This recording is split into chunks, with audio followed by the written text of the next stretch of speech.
Le groupe paramilitaire russe Wagner, de nouveau dans le viseur du ministre français des Affaires étrangères. Dans un entretien chez nos confrères de France 5, Jean-Yves Le Drian accuse. Wagner, c'est d'abord une société de mercenaires russes.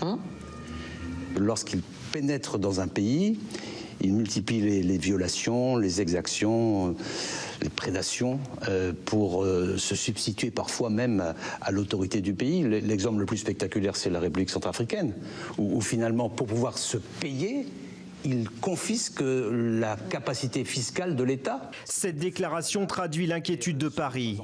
Depuis le retrait des forces françaises de l'opération Sangaris en 2016, les Russes ont pris leur quartier en Centrafrique.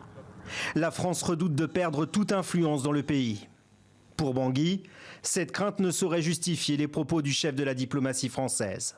Nous avons des propos qui sont totalement diffamatoires, mensongers de la part de mon homologue français. Il y a une volonté depuis un certain temps par mon homologue d'infantiliser la République centrafricaine. Il y a un certain nombre de menaces qui sont portées à l'encontre de la République centrafricaine, déjà dans les propos du président Macron. Et s'il y a des turbulences avec d'autres pays, qui puissent les régler avec ces pays sans faire référence à la République centrafricaine.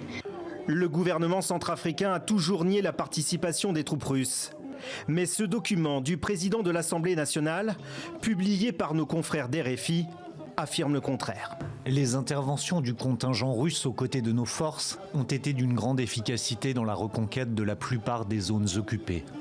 Pour la ministre des Affaires étrangères de la Centrafrique, toute aide est à prendre, notamment depuis le départ de la France. La présence de la Fédération de la Russie en terre centrafricaine vient du fait que les pays amis, les autres pays amis, n'ont pas répondu présent à l'appel à l'aide de la République centrafricaine, et notamment lors de la prise de fonction du président Touadéra en mars 2016, à l'appel au maintien des troupes sangaristes qui étaient déjà en territoire centrafricain du fait de la grosse crise. Vendredi dernier, le président centrafricain Faustin-Archange Touadéra a décrété un cessez-le-feu unilatéral dans le pays.